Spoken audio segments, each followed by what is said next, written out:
Welcome back to the Intel here on ENCA. We continue our conversation with our panelists around the issue of electricity. Let me take it back to you, Mr. Mallinson. Just the issue of solutions then. I heard Cleopatra talking at length about the issue of alternative energy sources. She's quite clear that, you know, nothing good will come from the path we've been on of reliance on fossil fuels. Particularly, she raises the issue of coal, and also I imagine you would have liked what she was saying about socially owned alternative energy sources. But looking at it broadly, how applicable is this? How practical is it to scale up and scale it up very quickly? Thanks. Let me just step in. I must mention the free electricity for indigent households. My point, just very quickly, is that I think it's very demeaning and degrading for people who are indigent to have to go and register to prove that they are indigent and to receive approximately 70 Rand a month's worth of free electricity, which is about 45 kilowatt hours. It possibly costs more to get taxi fees to go in and register for that 70 Rand a month's worth than it's actually worth. That's the one point. The other point is that National Treasury make 8 billion Rand a year available for the small portion of free electricity to indigent households. Only about 25% of that ever reaches those indigent households. So 6 billion disappears into the municipal general pot each year of the 8 billion that's made available.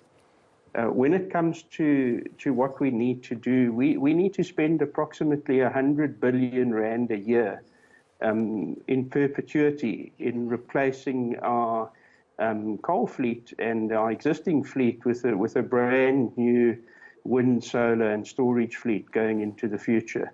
And when I spoke of social ownership of this fleet, I believe that as many as 5 to 10 million South Africans should have a stake in this fleet and actually own this fleet, as it were. And then the people who supposedly own it, when I say the owners of the fleet, need to be people who know how to run it properly and to maintain it properly. So I personally wouldn't exclude Eskom from the equation in the future, because Eskom own the grid that ties all of us together with our electricity, and to try and move off of that grid or ignore Eskom is not the best solution. So I would look for a solution that leveraged the assets that Eskom currently have and that move us as quickly as possible to a future where we would have we'd clean up the air, we'd clean up pollution, we would reduce carbon emissions, and yes, we would be able to do it at a lower cost than what we currently can. So it's very doable, and we just need to move really fast because we've wasted too much time waiting. Mr. Xivangu, before I run out of time, what's this thing about load reduction now? I mean, it's as if we're not suffering enough with load shedding as South Africans, and you have communities now, especially in the higher density areas of the country, townships and informal settlements and the like, on a daily basis on the issue of load reduction. What's that all about? Yeah, load reduction, we are applying load reduction to try and protect our equipment. Like I've indicated earlier on, that the biggest challenge that Eskom is experiencing is we've got people who are bypassing the Eskom equipment, making the protection of the equipment to be dysfunctional. We've got people who are illegally operating the network. We've got people who are connecting illegally on our network. And as a result, that put a lot of strain on our networks, and we damage a lot of equipment, especially transformers. In the last 12 months, Eskom has replaced 84 mini-subs in Soweto at a cost of over 25 million. Now, the question that maybe one need to ask is that, is it reasonable for us to be spending so much money in replacing transformers that were expected to be lasting at least 20 to 40 years in service, just because they are being handled incorrectly?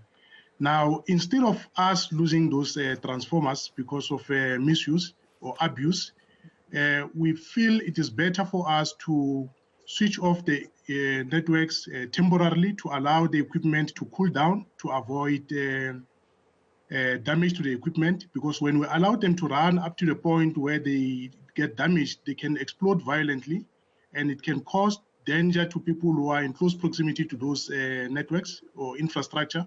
It can result in fatalities.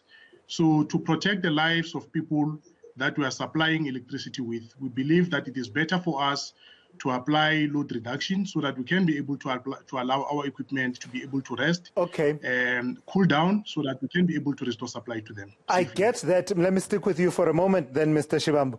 I get that for a few hours, especially during the peak demand hours in the morning, that's what you would do. But here we are talking about certain areas where we are told they've been without electricity for weeks, if not for months. What's the story there? I hear you talking about replacing 84 mini substations. Is that part of the reason that substations are damaged, or is there something more that leads to communities being in the dark for weeks on end, leading to some of the instability that we see that manifests in protests, for example? Yeah, what's happening in areas where they've been without electricity for extended period, it's areas whereby their transformers have failed.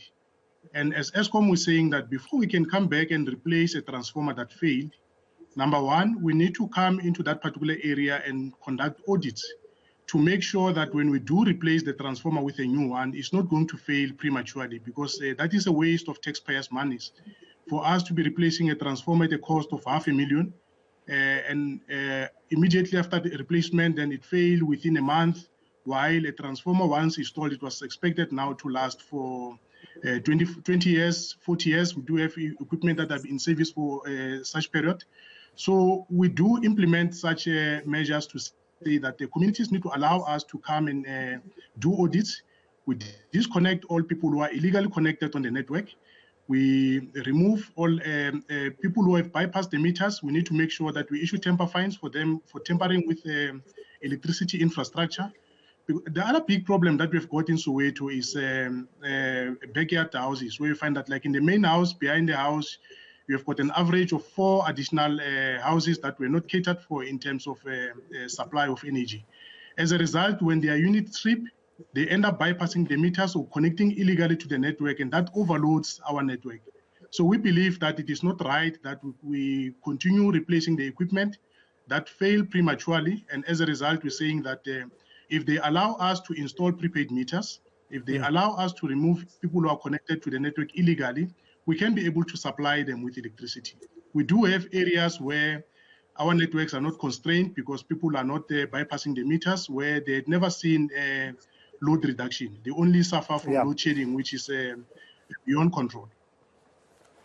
All right, I've got to thank all 4 of you for joining me for this conversation. I know we did not exhaust it, and I know that you didn't get as many takes on it as we would have preferred, but I believe we have started the conversation. I firmly believe that the issue of electricity at the point of communities and the meter boxes in people's houses is going to be one of the central issues that is going to be discussed as we head up to elections on the 1st of November. That was my panel there here on the Intel. I was joined by Patricia Shezi, a community activist in Soweto, as well as Clyde Mallinson, who is an independent energy expert who was giving us some of the solutions there. Malusi Booi is the member of the Mayoral Committee for Human Settlements in Cape Town, and Mashangu Xivangu from Eskom, where he's Senior Manager, Maintenance and Operations.